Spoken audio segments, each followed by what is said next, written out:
Halo semua. Hari ini akan bercerita tentang kemampuan melihat hantu. Film tentang menolong kota. Odd Thomas. Cerita tentang pria. Seorang koki di restoran fast food. Punya pacar cantik. Pria hidup tidak biasa. Karena ia bisa melihat hantu. Kemampuan dia dari ibunya. Tidak beruntung. Ibunya jadi gila dan dikurung. Agar tidak sama dengan ibunya, ia dari kecil mengerti. Menutupi kemampuannya. Walaupun ia tidak ingin mencari hantu. Tapi, hantu bisa mencarinya duluan. Hari itu seorang adik datang mencarinya. Ia dibunuh oleh orang kaya itu. Setelah pria itu tahu, memaksanya untuk mengakui kejahatannya. Tapi orang kaya itu tidak mau. Malah kabur. Pria mengejarnya. Sampai ke rumah. Mereka berkelahi. Pria pun mengalahkan orang kaya itu. Setelah selesai masalah ini, ia sudah melakukannya berkali-kali. Polisi datang. Polisi ini baik. Mengingat prestasi pria, polisi pun akan menutupi kemampuan pria. Malam itu, saat pria pulang, beberapa hantu tanpa mata muncul tiba-tiba. Pria berusaha menyelamatkan diri sendiri. Adegan sangat mengerikan. Belum menunggu keluhan, ia pun tersadar. Ternyata hanya mimpi. Tapi ia merasa ada keanehan. Karena mimpinya itu bisa jadi nyata. Saat ia kerja, ia melihat hantu aneh. Orang biasa tidak bisa melihatnya. Mereka tidak ingin manusia melihat. Kalau tahu manusia bisa melihatnya, akan dibunuh. Hantu ini ada kelebihan. Mereka muncul di mana? Di sana akan ada pembantaian. Muncul semakin banyak, akan semakin bahaya. Kali ini tidak beruntung. Di dalam restoran muncul banyak hantu. Mereka berkumpul dekat pria berambut emas. Pria merasa ada keanehan. Bergegas mengikuti pria berambut emas itu. Saat sampai di rumahnya, ia masuk ke dalam. Melihat ada lubang. Keluar banyak hantu. Untungnya mereka tidak sadar keberadaan pria. Ia pun masuk ke ruangan pria rambut emas itu. Mencari tahu. Dari data terlihat, orang itu seorang kanibal. Buku diarinya tidak ada hari besok. Maksudnya, orang itu besok akan membunuh. Orang itu masuk ke dalam. Pria bergegas pergi. Ia pun beritahu polisi. Polisi menyuruh polisi baru untuk mengecek. Pria dan pacarnya ngedet di gereja.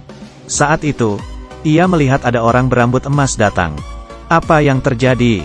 Apa orang itu mengikutinya? Ia tidak peduli. Dan bergegas pergi dari gereja.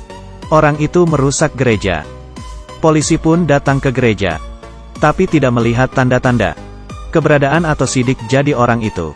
Polisi menyuruh seorang polisi lainnya tanya mengenai kejadian itu.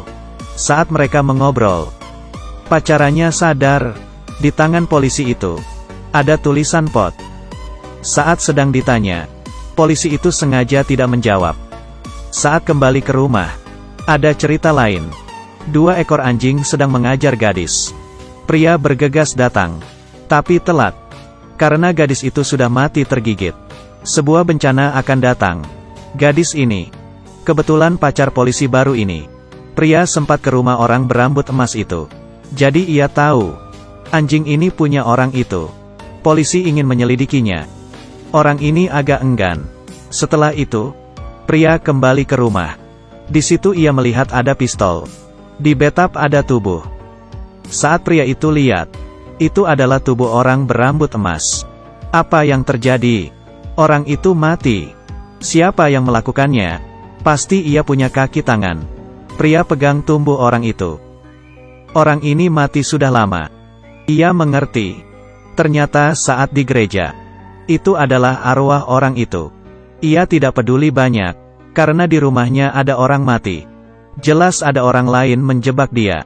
Ia dengan kain putih membungkus mayat, dan membuangnya keluar.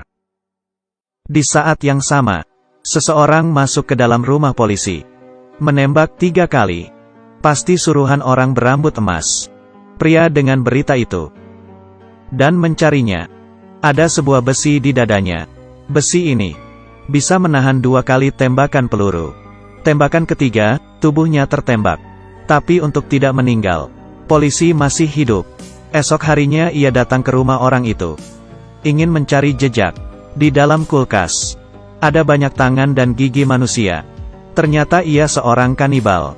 Saat itu arwah orang itu muncul kembali, menembus. Ia tidak perlu menyakiti tubuh orang itu. Orang itu mengacaukan seisi ruangan, mengontrol udara. Ia sadar keanehan, dan keluar dari rumah. Tidak berapa lama meledak. Ia tidak dapat informasi, dan bergegas pergi. Di saat itu, pria ingat tubuh orang itu. Mungkin ada petunjuk di sana. Ia kembali membuka mayat, mendekati mayat itu, dan menemukan tulisan pot. Sama seperti tangan polisi itu. Ternyata polisi itu adalah suruhan orang berambut emas. Tato itu berarti putra kegelapan. Karena bisnisnya gagal, orang itu pun dibunuh. Orang itu tahu ia mati. Pria disalahkan. Oleh karena itu, pria terus dikejar. Polisi dan orang berambut pirang itu membuat rencana. Jangan sampai terlambat ikuti petunjuk. Memukul satu orang jahat. Memukul satu orang jahat. Dan membuka topeng. Saat itu ia sadar. Orang ini Eike. Ia adalah orang suruhan pria berambut pirang itu. Kejahatan orang ini banyak. Dulu, pacar Eike. Karena tahu rencana mereka, makanya digigit anjing sampai mati. Pria mengecek peluru polisi itu. Sadar kurang 3 peluru. Kebetulan polisi dapat 3 tembakan. Ini ada hubungannya dengan dia. Masuk ke dalam pusat perbelanjaan. Melihat beberapa pria berpakaian baju merah. Sama seperti mimpinya. Sepertinya akan terjadi. Saat bersamaan, hantu itu datang. Berkumpulan. Sangat menakutkan. Terdengar suara teriakan. Hantu itu datang.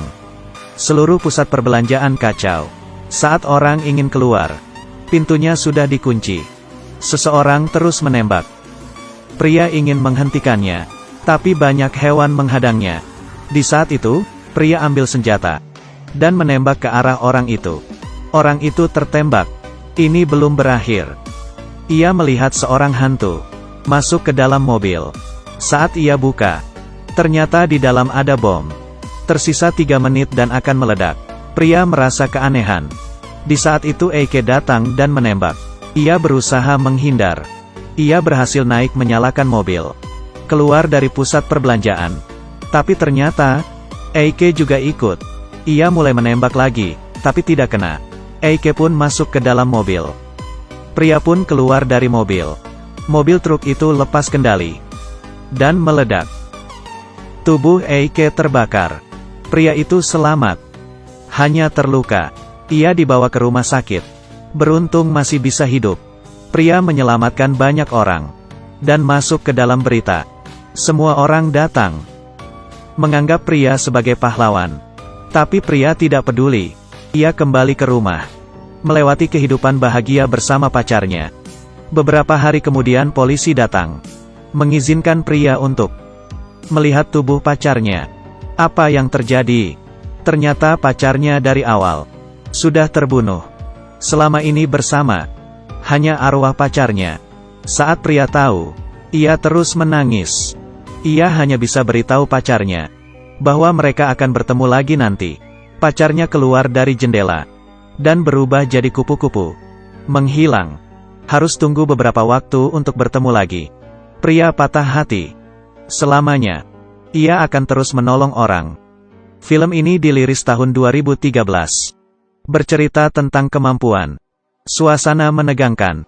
Pada akhirnya sudah melakukan pekerjaan dengan baik. Terima kasih sudah dengar cerita saya. Jangan lupa untuk ikuti. Sampai berjumpa lagi.